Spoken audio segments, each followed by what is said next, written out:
Good evening, Knowlton. I hope you all can see me. For those of you who don't already know me, my name is Harley Etienne, and I am an associate professor of city and regional planning here at the school. Life comes at you fast. This time last year, I was the Baumer speaker in conversation with Kareem Usher, and and here I am. So I want to thank the committee that helped put tonight together, John Davis, Jesus Lara, and Aman Ansari. Thank you for all your work for bringing a great speaker here tonight.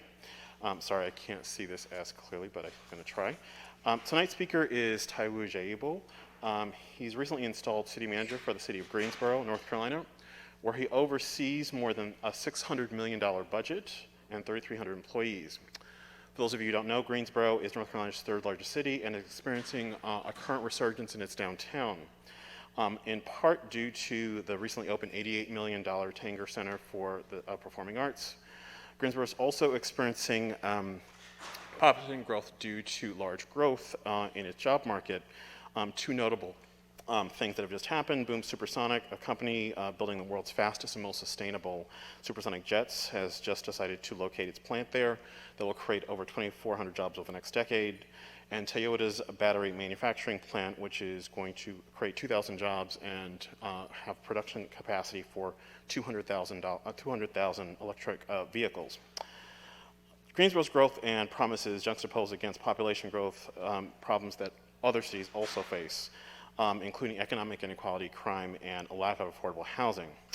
Mr. Jaiyeoba's professional experience and writing make him uniquely poised to engage both its opportunities and its standing problems. Prior to his current role, which he just started a month ago, congratulations, Mr. Jaiyeoba held many positions, and I would say make him a planner's planner. Most recently, he was the assistant city manager and director of planning, design, and development for the city of Charlotte, where he championed cities' mobility, accessibility, and connectivity initiatives. In this combined role, he was also responsible for, among many things, design, preservation, long-range planning, zoning, land development, permitting, and transportation planning. Did I leave anything out?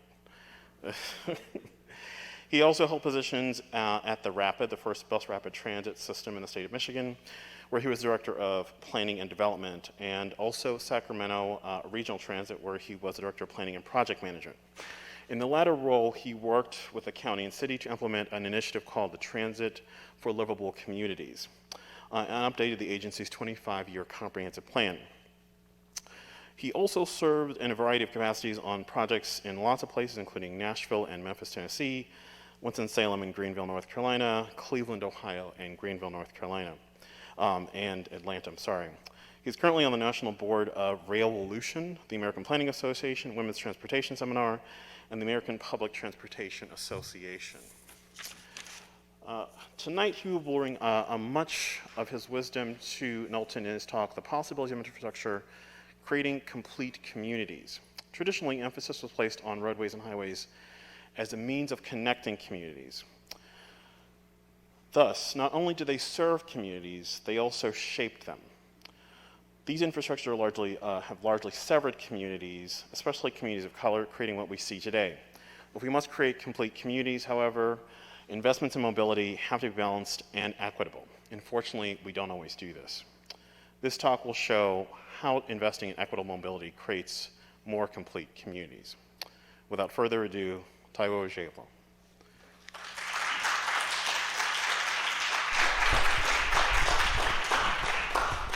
Okay, so good evening, everyone.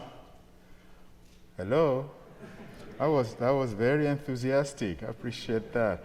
Well, I'll take off my mask if you don't mind, but I am very happy to be here today, and thank you very much for the kind introduction. I've actually forgotten about a number of those things, but I'm happy that you shared them. My wife is from Columbus, Ohio, and I helped to also manage the bus rapid transit system, the CMAX, on Cleveland Avenue some time back.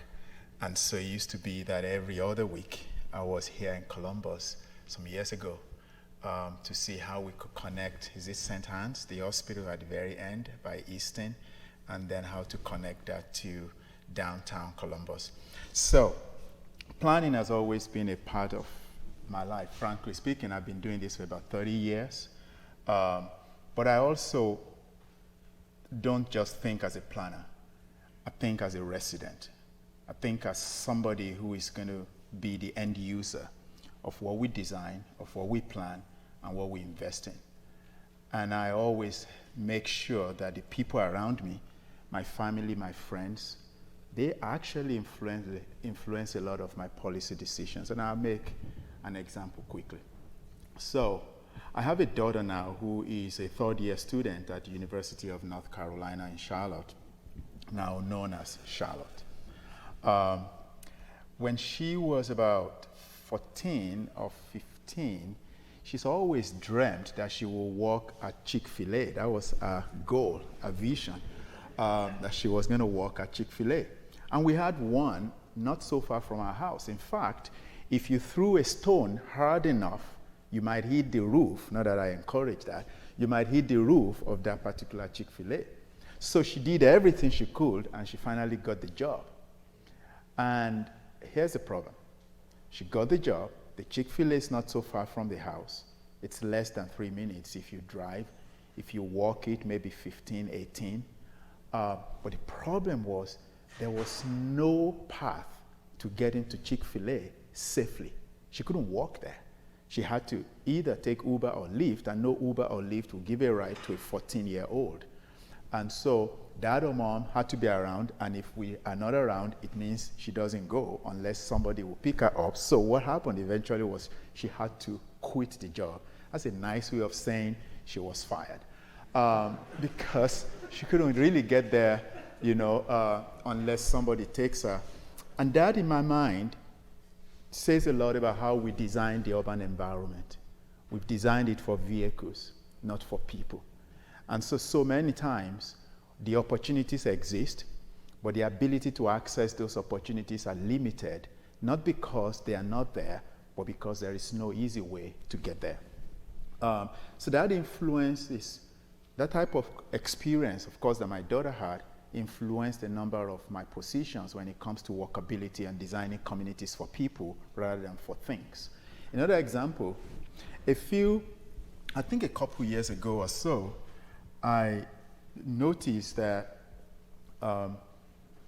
people were actually talking about how are we engaging disabled people in our communities, because most of the time when we design our environments, we also design them for physically able-bodied people. We don't often think about the experiences that those who are not physically able go through. So Charlotte, when I was a planning director there, the county of Mecklenburg had about, I'll say, roughly 10,000 visually impaired residents. And we projected by 2040 that number will multiply by 2 to about 20,000 people who couldn't really see properly. So the ability to catch transit bus or even to cross the street safely was going to be limited. So I reached out to Metrolina Council for the Blind, and I said, I'd like to do an experiment. I'd like you guys to blindfold me. I want to be able to cross one side of a street to another and try to catch a bus. And so it was a 4-lane street. And of course they did. It took me up on my offer, blindfolded me and gave me a cane. Sadly, I couldn't cross the street. I was so scared because just the noise of the vehicles, the way they were speeding, made me so worried for my life. And here was the thing. The traffic signal was not configured that even if I was a seeing person, my ability to cross from one end to the other was so hard because I would have been stuck in that tiny island right in the middle of this 4-lane road. So I stopped. Now, I could remove the blindfold, but what about people who are permanently visually impaired?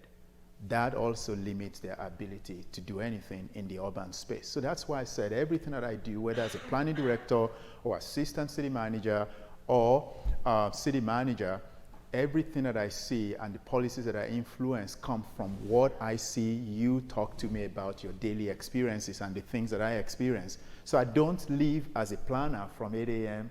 to 5 p.m. I work as a planner and a city manager, but I have experiences as a resident of my city. as someone who goes to a business, how do we design cities for people? William Shakespeare said, what is the city but the people? And that's very important. What is the city but the people? If people drive the way we design our streets, if they drive the way we invest in infrastructure, it changes the entire landscape. It changes the entire environment completely. So again, I'll take us through a couple things today, and I'll leave some room for questions at the end. I'll just share a few things with you here today. So, infrastructure is not always kind to communities, especially communities of color. You look here, this slide here is a picture of a headline of a Brookings Institute write-up, and it shows you how we as people typically envision infrastructure when we use the term. It conjures up images of concrete, all this jumbled mass of lines all over the urban environment, cutting across communities. So a structure or a combination of structure that's meant to move people from one place to the other ends up moving cars, not people. Maybe people in cars, but not necessarily people. It strangles the environment in terms of quality, but it also divides communities. And so we cannot, in my mind, talk about the possibilities of infrastructure without, first of all, talking about the problems that infrastructure have created. I titled this deliberately Creating Complete Communities because infrastructure, the way we've envisioned them, were very responsible for creating incomplete or divided communities. Highway infrastructure radically reshaped American cities. Radically reshaped American cities. They had their benefits. They were very good in terms of moving trucks and goods from one place to the other. And with the exception of a few cities, they literally destroyed downtown neighborhoods. I was having a conversation earlier today with a planning director from Louisville, Kentucky and Lexington, and it's very interesting how much she was telling me that back in the 1950s, were invested in the highways that pretty much cut through the downtown. You go to Memphis, you can mention any major city in the United States today where you can definitely visibly see the problem that infrastructure investment in highways especially have created dependence on the automobile. And so while infrastructure has a lot of possibilities, it created a lot of the problems that we have today. I'm going to show you a few slides and pictures of different cities in the United States. And I'm going to share just 7 cities with us: Buffalo in New York, Detroit, Michigan, Kansas City, Missouri, Milwaukee, Wisconsin, Pittsburgh, Pennsylvania, St. Louis, Missouri, and Tampa, Florida. But I could add to that Memphis. I could add to that Cincinnati. I could add Charlotte, North Carolina to that. Highway 77 essentially destroyed a fabric of a community. And Greensboro, North Carolina, we're going to talk about that. In the case of Greensboro, it wasn't a highway. It was a railroad track. As a matter of fact, from one side of Greensboro that's very affluent, you could see another side of Greensboro that is so poor, and the dividing line was that railroad track. These are infrastructures that were invested in back in the 19th century that were meant to do good, but what they ended up doing was destroying black and brown communities and low-income residents of the city. And of course, here in Columbus, I don't know if you know this, but about 40 miles of interstates 670, 71, and 70 actually divided black and brown communities. Columbus has done something different, though, by trying to eliminate a portion of the highway and try to level it so that you could have shops, but they still have about 40 miles of black and brown communities in this city and in the region around it, in the metro area, that have divided black and brown and poor communities. And so you start to see that here. This is Buffalo in New York. Emily Badger of New York Times actually produced a number of this, and Emily and I have worked together on a number of things. So I know that for her to generate some of these maps, when she's generated maps for me in the past, it's always been as a result of interview, and we give them GIS data. So I can say that these are accurate information as much as you can. But you can see where black and white, a Hispanic population divided by Main Street in Buffalo. That's infrastructure. And here is Detroit. I don't know how many of you are familiar with 8 Mile Road in Detroit. 8 Mile Road in Detroit is actually very visible. I remember as a consultant, very obvious rather, as a consultant, I was trying to go after a project in Detroit. So I used to live in Grand Rapids. And when you live in Grand Rapids, you don't go to Detroit that often. You probably go to Chicago more, or go to Ann Arbor, or Lansing maybe. In fact, there are people in Chicago, there are people in Detroit who don't even go to another part of Detroit. And along the stretch of this 8-mile corridor, I was shocked when I ran into this 5-foot wall that was erected by a developer to separate white residents from black residents. I couldn't believe this was in the United States of America, separated by a concrete wall somewhere along this 8-mile corridor. And that 8-mile corridor, of course, was an investment by the Department of Transportation way back then.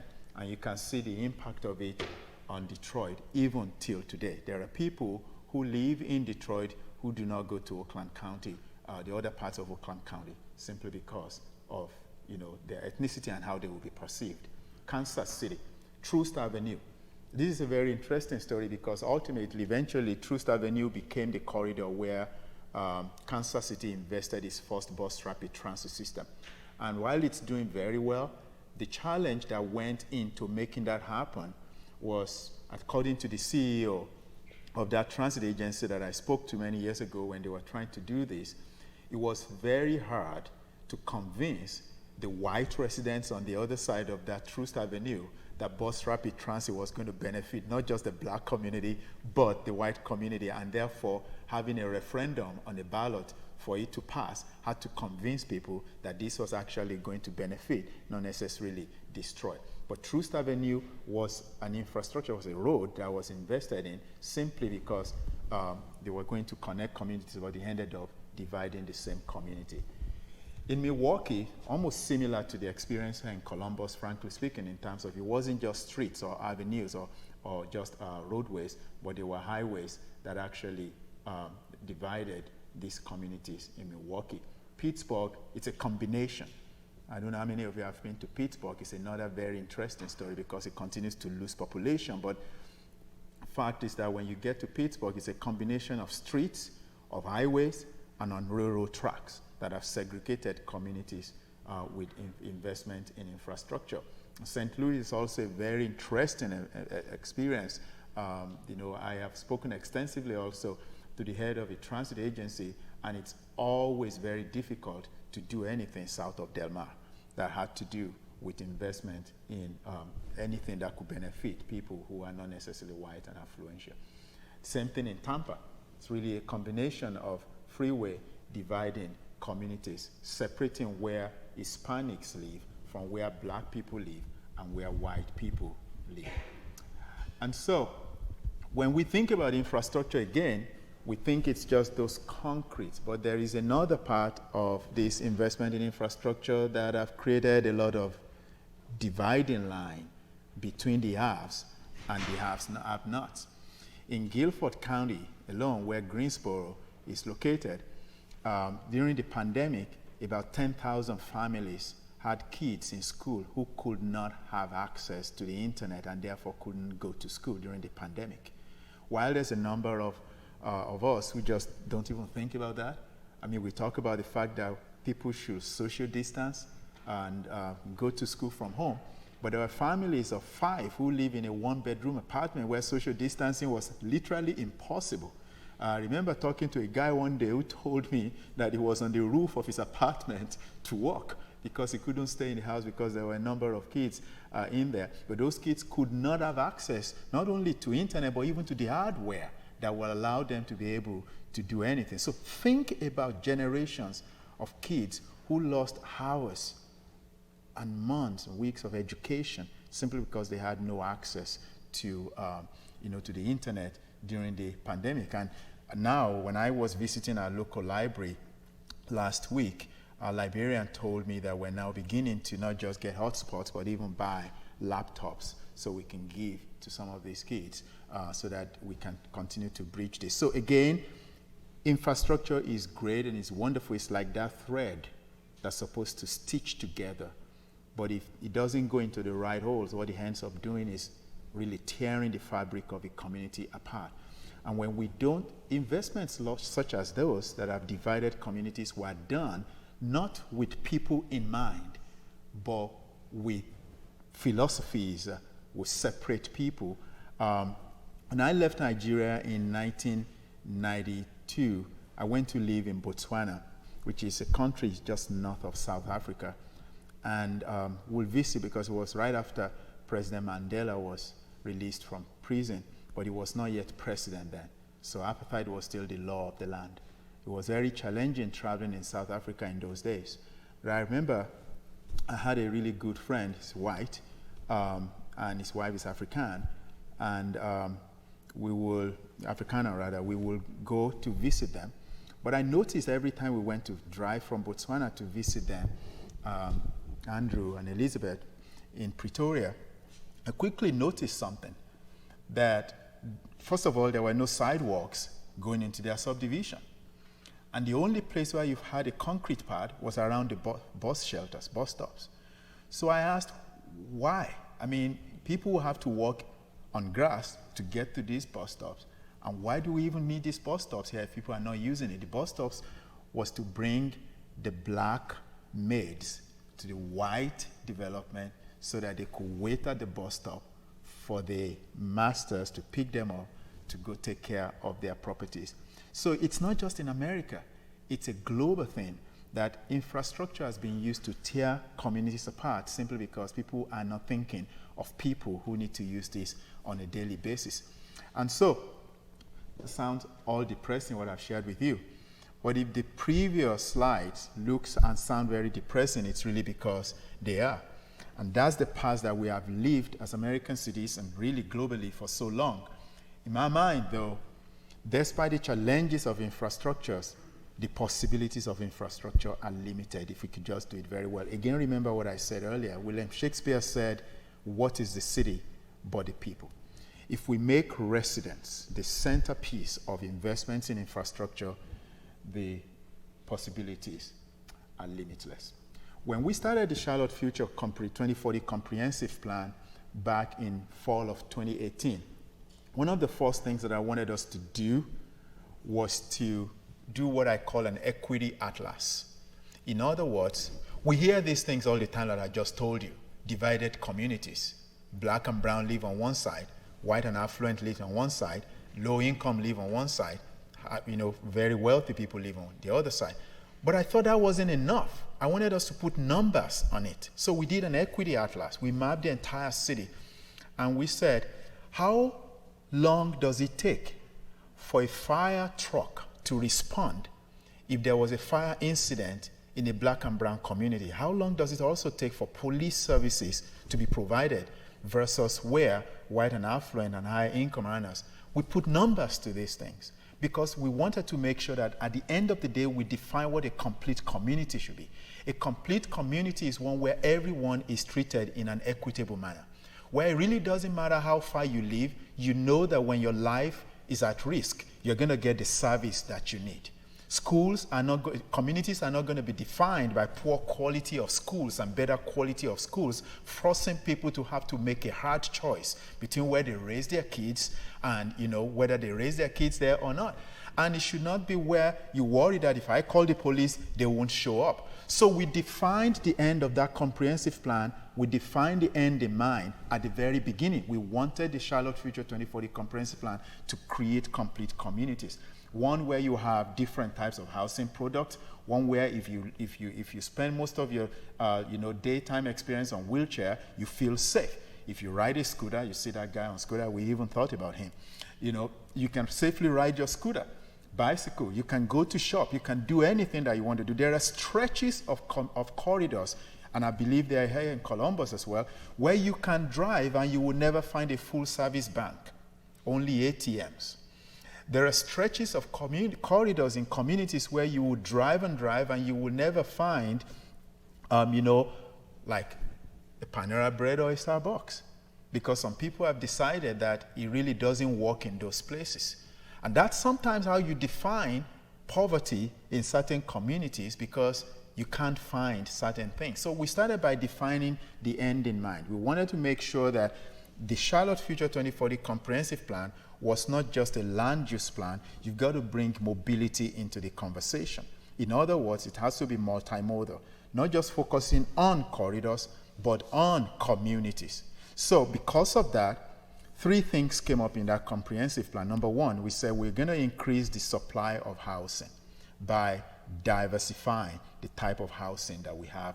Charlotte, and I don't know the story in Columbus, but Charlotte has about 84% of its land dedicated exclusively to areas where you can only build single-family housing.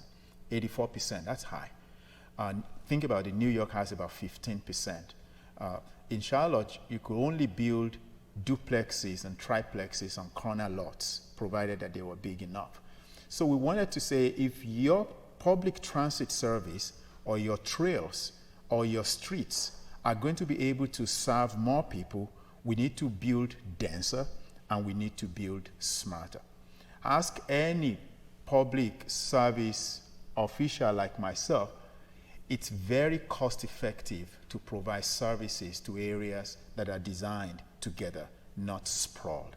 And that's, I mean, I see the budget all the time.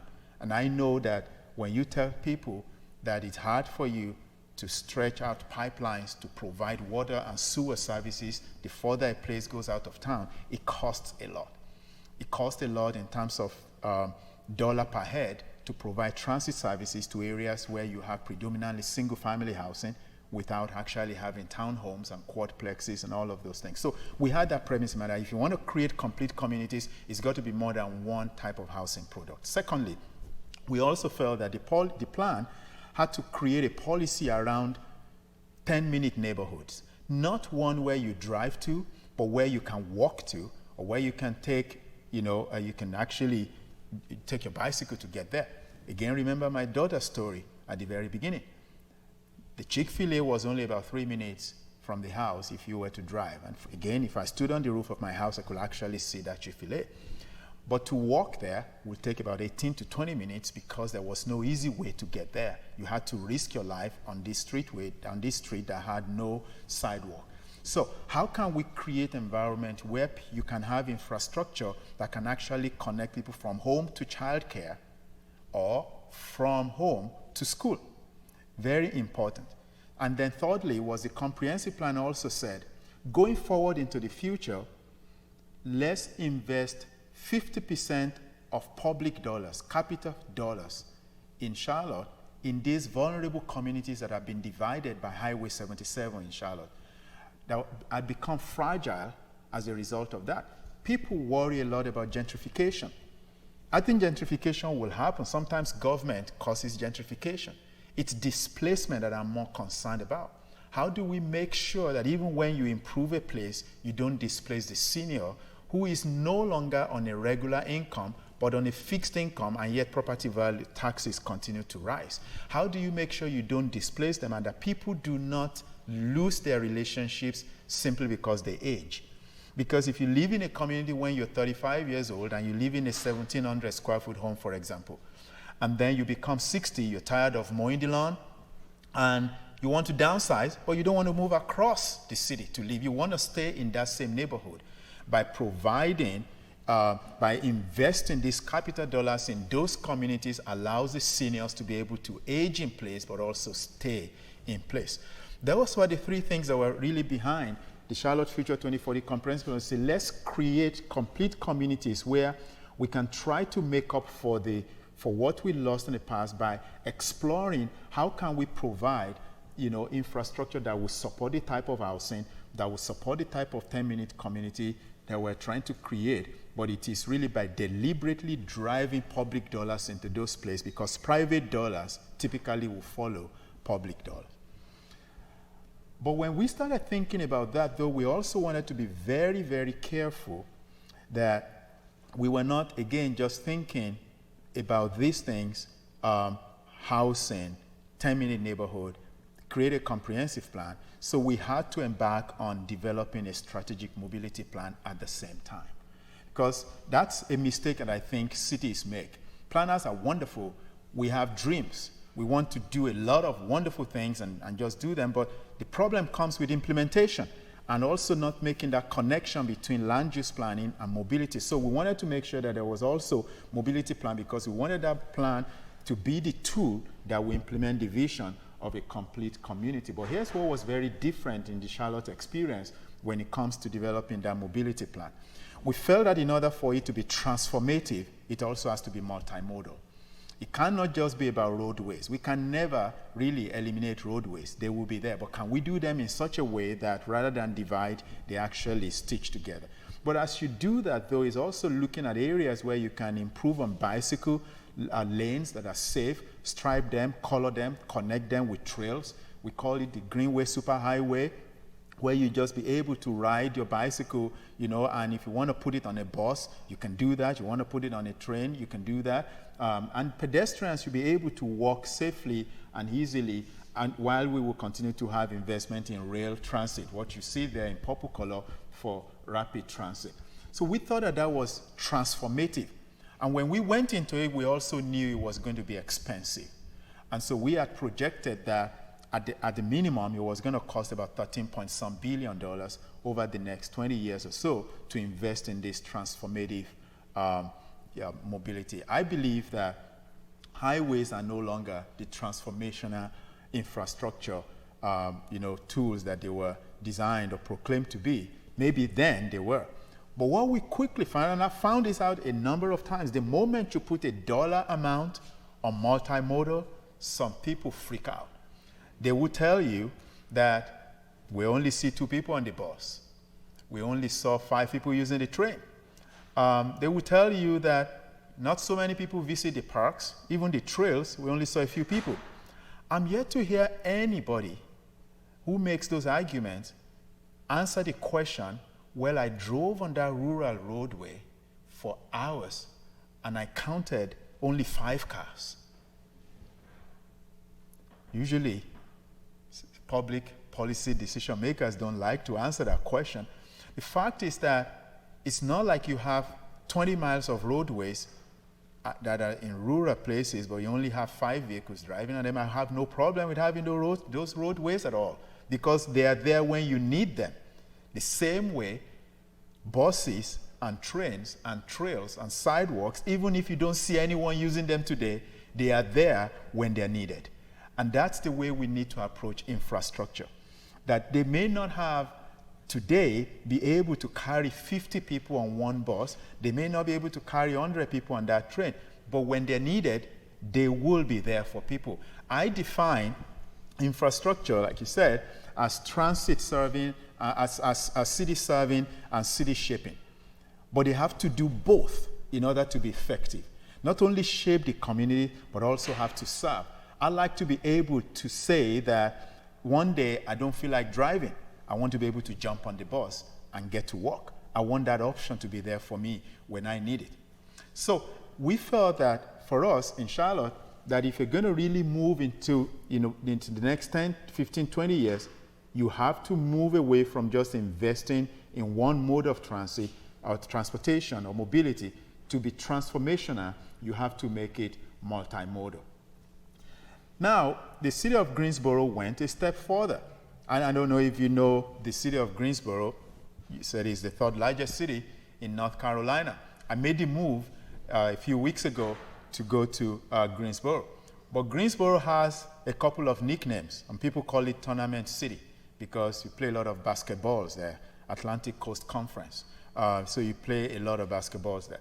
But another nickname for Greensboro is Gate City, because Greensboro exists within this loop of transportation, highways and freeways, and almost every major highway that passes through North Carolina touches Greensboro in one form or the other.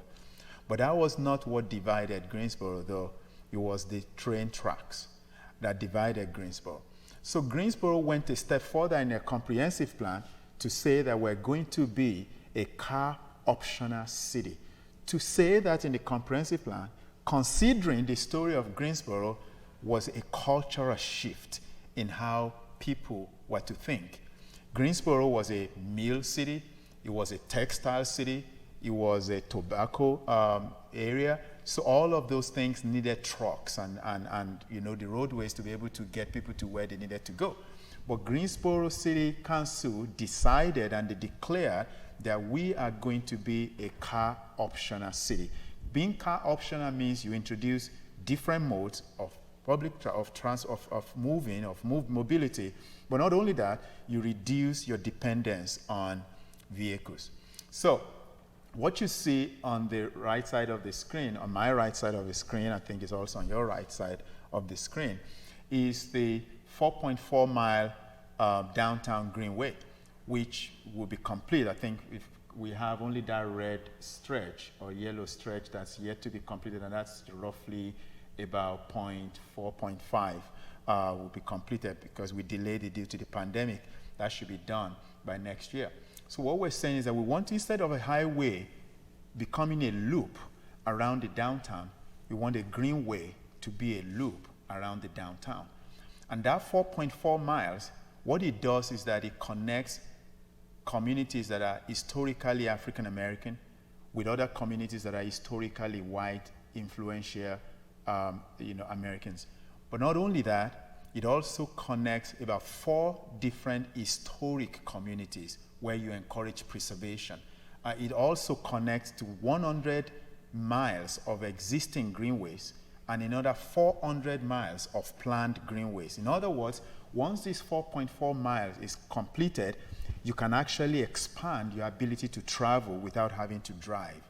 And if you choose not to use public transit, you can ride your bike on this greenway because it's wide enough to ride your bicycle on it, and it's wide enough to have someone who is riding their bicycle and 2 people who are walking side by side.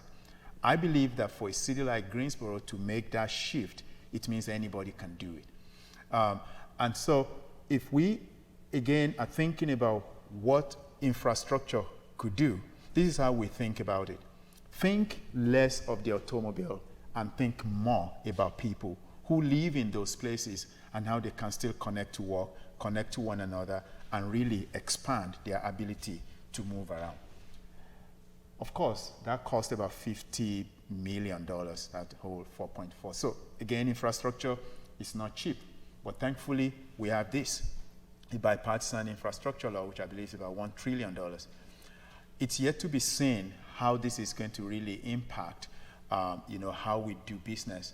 But this, again, expands the possibilities of infrastructure.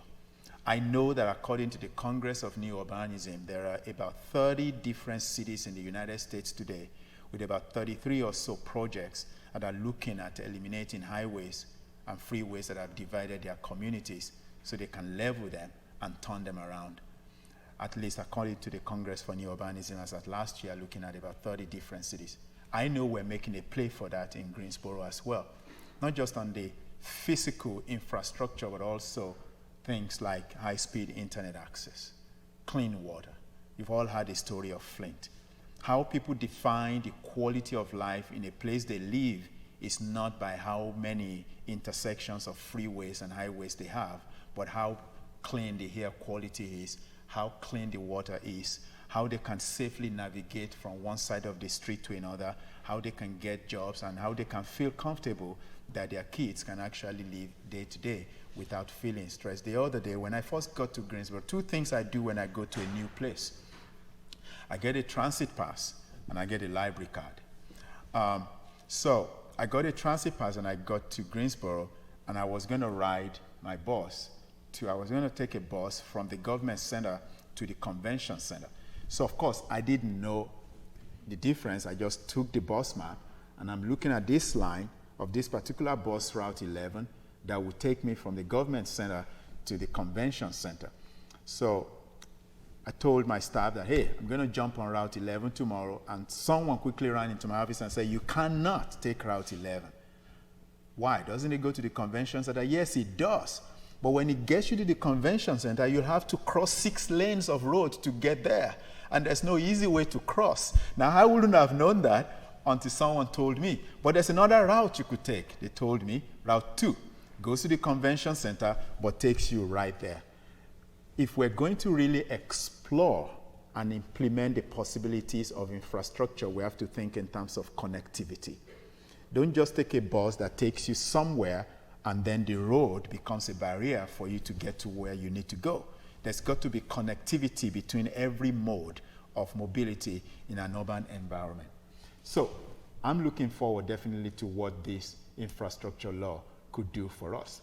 So this brings me to the end of my presentation on the promise of infrastructure. So yes, infrastructure created problems for us by their investment back in the 19th and the 20th century, and we're still experiencing the consequences of them today, but the possibilities are definitely limitless. However, it's the promise of it that I think excites me the most.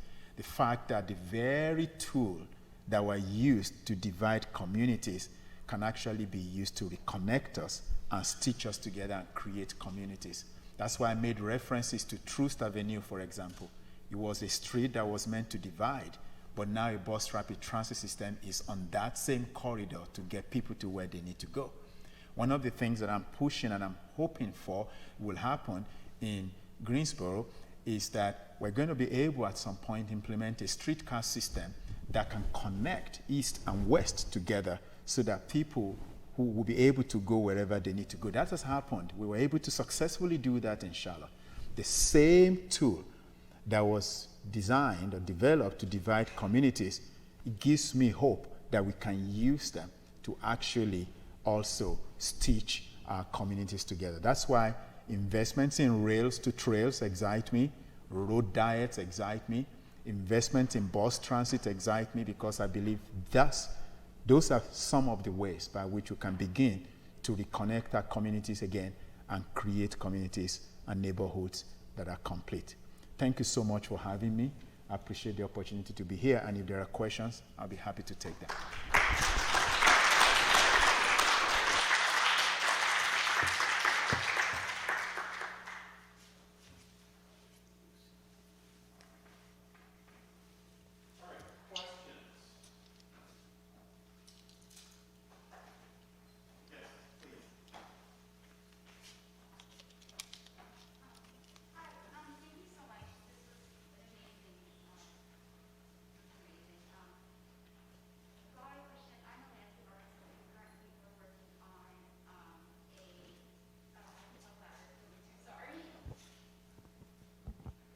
Can you hear me better? Currently, we're working on a south side neighborhood corridor that is basically similar instance that we're trying to understand how we can enhance the community through creating spaces, public spaces and connection, and working on how we can make the streets, better for the people, more about pedestrian access through busing, biking. And a lot of us have kind of grappled with the question of there's a community that is of a much wealthier demographic standards on one side of it. And how do we make sure that we're not creating the same communities that have already been being built for centuries? How do we stop that? And I know you talked about gentrification being something that's potentially going to happen, but how do we look at it in a way that's not fearful of that happening while still doing something good for the community? Really good question. I'll be honest with you. I believe that being proactive is a solution to gentrification. Sometimes we go into these communities, we already have a preconceived notion of how we think they're going to react and how we think it should look like. But what I found out is that when you have community meetings and you bring people together and you ask them, how do you envision this happening? How can we make this happen for you? Then ideas will come up. We know change is going to happen, but what kind of change do we want to happen? And then you can't do that type of thing without consulting with policymakers. One of the things that we are doing right now in Greensboro is taking a good look at property taxes. Understanding very well that as these property taxes rise, veterans, retired seniors are going to be impacted. So we're looking at freezing that increase for them, thereby keeping them in place. As of the last time that they gave me numbers, it will be about 2,800, almost 3,000 seniors and veterans that could be impacted. So I asked our staff to do one more thing for me. I want them to break it down by demographics and also break it down by council districts. And it's interesting that 31% of people that will impact positively live in District 1, and I will explain what that means in a minute. 25% lives in District 2. 35 and 25, Districts 1 and 2 are where you have the most African American and Hispanic population in Greensboro, which means between the two, about 50-some% of those residents will be impacted positively if you don't if you freeze their property tax for a while. I think that's a positive thing. So change may happen, but if people don't have to feel it in their pocket, the likelihood is that they will remain in the place. One of the things that just happened recently to us was a European store came to locate in one of our food deserts. And the food deserts, people have been asking for grocery stores there for a long time. Again, like I said before, there are stretches of our corridors and communities where you would not find full-service banks. Similarly, no full-service grocery stores. So this was the first one in, I'm told, about a decade that will locate in that place. And so they were really happy about it. But it's one thing for that to be there. It's another thing for people to be fearful that it will attract other types of development that may end up displacing them. So we do have a Department of Human Rights at the city in Greensboro, and I am also pushing forward the formation of an anti-displacement commission that will be made up of people who have experienced displacement, whether business or resident. When we think about displacement, we often think about people, but let me tell you this. I think I'm a young African-American guy who likes to barb my hair. If you move me away from my residence, you're likely going to cut the connection between me and my barber, which means if I have to move out of that community, businesses like the barbing salon will also be impacted. And we see that a lot. When residents leave, businesses often follow or they die. And so how can we make sure that this particular store, when it introduces other stores that will be there, they don't result in displacement? One of those ways by which we actually had to engage the community to make sure that this was the type of thing they want. We also engaged them together with the developer of this business to work together that after this business comes into play, how can we make sure that people continue to be protected? There is no silver bullet, but if we are proactive and we engage people and you talk to policymakers like myself at the city, you have some of those answers ahead before you start coming up with recommendations. Make sense? Thank you.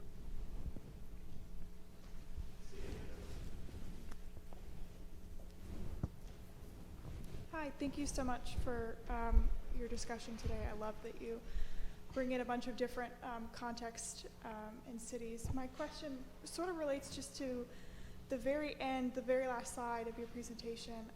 I'm a second-year graduate student in city regional planning, and I often think about the Audre Lorde quote, "The master's tools will never dismantle the master's house," when thinking about climate change. So I wondered if you could touch a little bit on, the same tools, right, in sort of having that potential to create complete communities. Is it about the tools? Is it also about the intent of the tools? And just comment a little bit on that. Oh, I love that. It's about being deliberate. You're right. I'll give you an example quickly. So we talked about in Charlotte creating 10-minute neighborhoods. Remember, it didn't say 10-minute cities. It says 10-minute neighborhoods. Because we want you to be able to, within a neighborhood, be able to get to where you need to go without having to drive. Even if you drive, maybe do it one time and then do other things. But what I didn't include with that was that it should be a 10-minute convenient walk or bike, which means tree-lined streets. As you're making this investment, you also want to make sure that you're planting shrubs, you're planting trees. I don't know about Columbus, but Charlotte could be horrible in the summer. I mean, it's like when I woke up this morning and I checked the temperature in Columbus, you all think you're having summer here.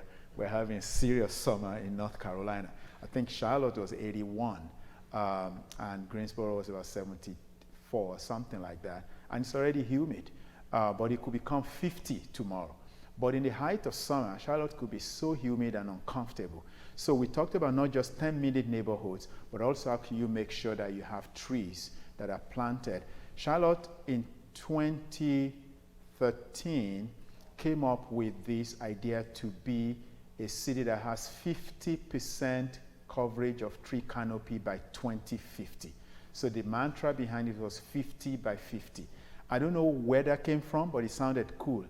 However, the problem with that was that rather than us moving towards 50%, we were losing trees. So right now we're at 45, I believe, or 44. Still makes Charlotte one of the densest cities in the United States when it comes to trees, but the fact is that we're losing them. Not just because of developers, but because some of these trees are growing older and they're dying.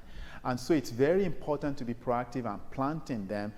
So I believe that climate change is the defining issue of our time. I don't care whether you are a planner or you're an architect, you're a landscape architect or a policymaker, it's going to affect everything. Housing, transportation, all of those, they are climate policies.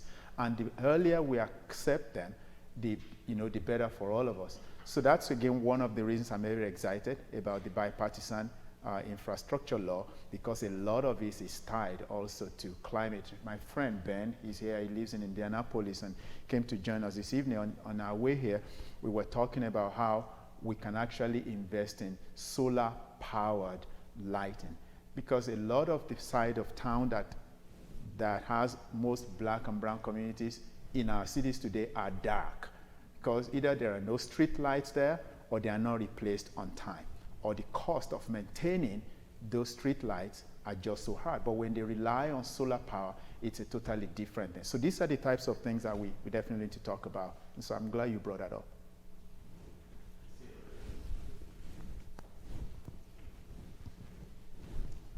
Hello. Yes, Thank you sir. for being here today. I want to commend you for the ambitiousness of the Green Corridor project loop in North Carolina. At the same time, you've acknowledged the challenges of proposing infrastructural changes to non-minorities. How do you negotiate the usefulness of such big changes like accessibility to previously inaccessible neighborhoods? A lot of it is unfortunately politics. And I mean, by politics, I don't mean campaigning, as elected officials, but understanding the dynamics of the times that we're in. And being able to play that to your advantage. One of the things that I often say, if you're a resident of Ohio, or you're a resident of North Carolina, or maybe you're a resident of Florida, or maybe Michigan or Wisconsin, it's not enough to say that these are great ideas, but how do they connect to jobs? And how also are they economic development opportunities for the people who live in those communities? If I say that I provide a bus service for you or a trail system for you, it's not enough to think of it as something that is an asset to my community, but how does it get me to jobs? You talked at the beginning about Boom Supersonic locating in Greensboro and by the airport. The fact is that there is no transit system that connects Greensboro right now to the airport. So those jobs will be provided, but how do we get people to go there? That's my charge now. And so that's what I mean by the political nature of this. I cannot go to the NC state capitol and tell them this is a fabulous idea, understanding that the Republicans are in the majority. I have to sell them not just a fabulous idea, but I also have to let them know that their constituents are going to have access to jobs. If they don't have cars, there's a way we can get them there. Those are the types of, that in my mind, not only the political leaders, but the constituents. That's how we tell them. It's got to be tangible to them. It's got to be something they can relate to at the end of the day. There are about 250,000 people in Charlotte who do not have access to cars and they don't drive, either because they are non-English speakers or they are older or they are not 16. I don't want them to have cars. But for me to say that, I also have to invest in the means of mobility to get them to where they need to go. So it's not just cool to say, you shouldn't have cars, but how do I get you there, to school, to work, to family? Again, it's got to be what's in it for me at the end of the day. To me, that's how we connect with those communities, that what was difficult before, what was a problem before, what was a challenge before, the possibility is that if we invest in this infrastructure, it can benefit you. It can be a legacy for our children's children, but we've got to be able to sell that successfully. I think we have time for one last question.